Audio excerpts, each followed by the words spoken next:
नमस्कार दोस्तों, मैं नवीन कुमार माझी आप सबका स्वागत है आपके यूट्यूब चैनल ज्ञान दर्शन में। आज हम ईएसआईसी कार्ड के बारे में पूरी जानकारी देंगे।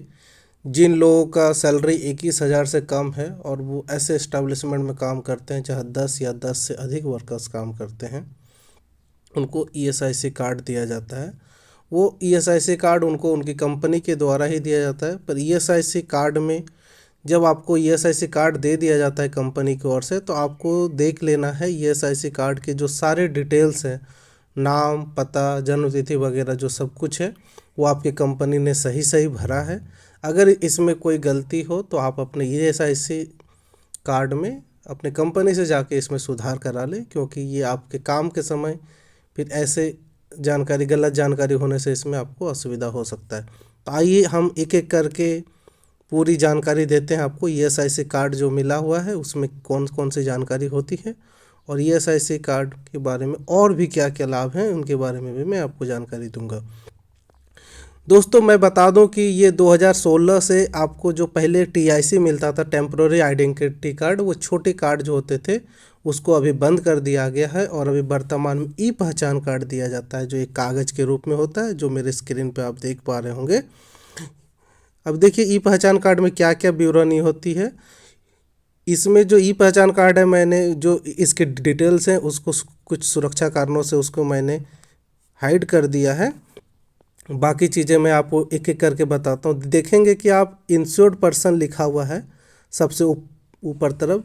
इंश्योर्ड पर्सन मतलब आईपी बोलते हैं उनको। जिस व्यक्ति का ये कार्ड होता है उसका यहाँ पे नाम लिखा होता है, उसके नीचे इंश्योरेंस नंबर होता है। ये 10 डिजिट का इंश्योरेंस नंबर होता है एक। जैसे बैंक खातों में जैसे आपका अकाउंट नंबर होता है, वैसे ये इंश्योरेंस नंबर होता है। ये बहुत ही ज़रूरी होता है। इस इंश्योरेंस नंबर की वजह से ईएसआईसी ऑफिस द्वारा किसी भी आईपी का नाम, विवरणी, सब कुछ डिटेल उनका प्राप्त किया जा सकता है। यहाँ पे डेट ऑफ रजिस्ट्रेशन रहता है। आप जिस भी कंपनी में जब ज्वाइन कर लेते हैं तो उसके 10 दिन के अंदर कंपनी का ये नियम रहता है कि कंपनी को 10 दिन के अंदर आपका रजिस्ट्रेशन कर लेना है। तो ये रजिस्ट्रेशन की डेट रहेगी। यहाँ पे मैं आपको समझाता हूँ। जैसे आपने किसी कंपनी में 17 तारीख को ज्वाइन किया तो 17 से 10 दिन के अंदर उस कंपनी को रजिस्ट्रेशन कर लेना है।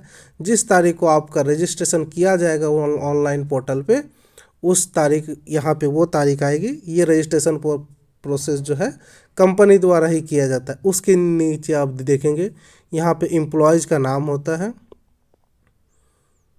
जो कर्मचारी हैं उनका ही नाम यहाँ पे होता है रजिस्ट्रेशन प्रोसेस में। जो एम्प्लॉय नेम होता है, जिसके नाम से ये कार्ड है, यहाँ पे उनका नाम रहता है। आप देख लेंगे कि नाम सही से उनके द्वारा डाला गया है। टाइप ऑफ डिसेबिलिटी, अगर कोई विकलांग है तो उनकी स्थिति में यस होगा, अदरवाइज सबकी स्थिति में नो ही होगा। Name of father oblique husband, आपके पिता का नाम, या महिलाओं के केस में जो विवाहित है उनके हस्बैंड का नाम यहाँ पे आएगा। उनके डेट ऑफ बर्थ रहेंगे। मैरिटल स्टेटस रहेगा।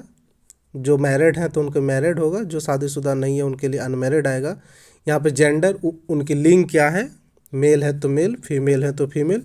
परमानेंट एड्रेस रहेगा, प्रजेंट एड्रेस रहेगा उनका। Dispensary oblique IMP for IP और dispensary oblique IMP for family. अब यहाँ ये ध्यान देने की बात है, ये दो है।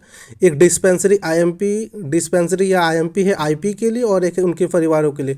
मान लीजिए दोस्तों, कोई अगर किसी दूसरे शहर में, सपोज कीजिए कि कोई बोकारो में काम करता है और उसकी फैमिली अगर धनबाद में रहती हो, तो वो आईपी खुद के लिए अपनी रजिस्ट्रेशन के लिए जो डिस्पेंसरी चूज करेगा वो बोकारो चूज करेगा, और अपनी फैमिली के लिए धनबाद चूज करेगा, ताकि अपना ट्रीटमेंट अगर वो खुद बीमार पड़ता है तो अपना ट्रीटमेंट वो बोकारो मिलेगा, और उसकी फैमिली बीमार होने की स्थिति में उसके फैमिली वाले धनबाद में अपना ट्रीटमेंट ले सकते हैं। उसकी आगे दोस्तों जो करंट एम्प्लॉयर का नाम है, उनका एम्प्लॉयर कोड नंबर रहेगा। ये 17 डिजिट का कोड नंबर होता है। ये जिस कंपनी में आप काम कर रहे हैं उस कंपनी का एक यूनिक कोड नंबर होता है, एम्प्लॉयर कोड नंबर होता है, वो 17 डिजिट का होता है। वहाँ पे ये रहेगा दोस्तों। और फर्स्ट एम्प्लॉयर के डिटेल भी होते हैं यहाँ पे। अगर आपने इससे पहले भी कोई कंपनी में काम किया है दोस्तों, तो फर्स्ट एम्प्लॉयर के डिटेल रहते हैं।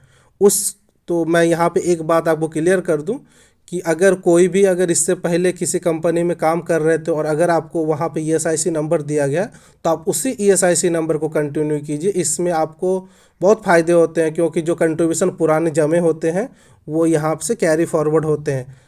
तो यहाँ ये ध्यान देने बात है, बहुत लोगों ये ऐसा करते हैं कि कंपनी छोड़ने के बाद वो नया ईएसआईसी कार्ड बना लेते हैं, तो उसमें जो कंट्रीब्यूशन जमा रहता है दोस्तों उसका लाभ नहीं मिल पाता है।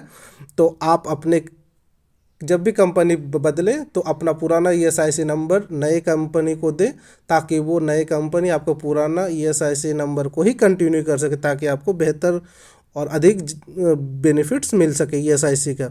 यहाँ पे डेट ऑफ अपॉइंटमेंट आती है, आपका जो तारीख है, जैसे मैंने आपको बताया कि अगर आपने 17 अक्टूबर में किसी कंपनी में ज्वाइन किया तो 17 अक्टूबर 2022 में अगर ज्वाइन किया हो तो ये 17 अक्टूबर 2022 की तारीख होगी। फर्स्ट इंश्योरेंस नंबर, जब फर्स्ट टाइम आपको इंश्योरेंस नंबर दिया गया था वो इंश्योरेंस नंबर यहाँ आएगा। Name of the employer, company का नाम क्या है, मान लीजिए आप सैमसंग प्राइवेट लिमिटेड में काम करते हो तो कंपनी का नाम आएगा। एड्रेस ऑफ एम्प्लॉयर, वो एम्प्लॉयर का एड्रेस क्या है, वो एम्प्लॉयर किस पते पे काम कर रहा है वो पता यहाँ पे रहेगा दोस्तों। और यही कॉलम आप देख रहे हैं, फर्स्ट एम्प्लॉयर डिटेल्स के कॉलम में भी यही डिटेल्स दी गई है। अब दोस्तों मैं आगे बढ़ता हूँ, फैमिली डिटेल्स।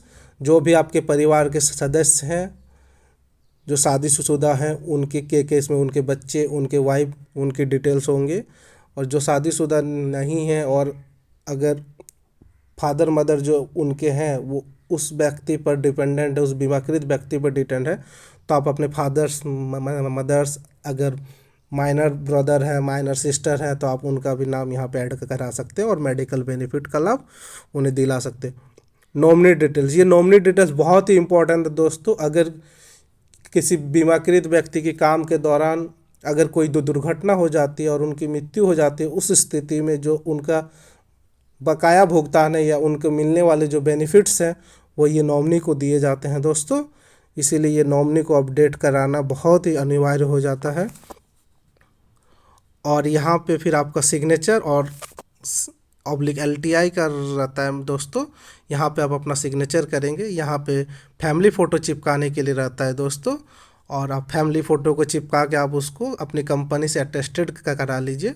फिर signature of stamp of ESIC officer oblique employer रहता है, ये आपके ब्रांच ऑफिस जो होते हैं वहाँ पे आप जाके इस पर साइन और स्टैम्प करा लीजिए दोस्तों।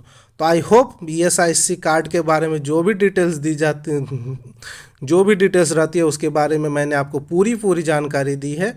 अगर आपको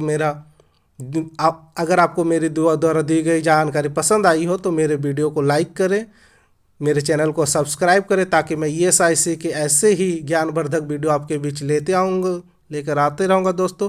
अगले वीडियो में मैं आपको बताऊँगा कि ईएसआईसी कार्ड्स मिलने के बाद हम डॉक्टर के पास रजिस्ट्रेशन कैसे कराएं, आईएमपी डॉक्टर, ईएसआईसी हॉस्पिटल या ईएसआईसी डिस्पेंसरी में अपना रजिस्ट्रेशन कैसे कराएं, उनके लिए क्या क्या आवश्यक दस्तावेज हैं। तो मेरे चैनल को सब्सक्राइब कर लीजिए, ताकि मेरे कोई भी वीडियो आए तो आपको नोटिफिकेशन मिल जाए। तो तब तक के लिए नमस्कार।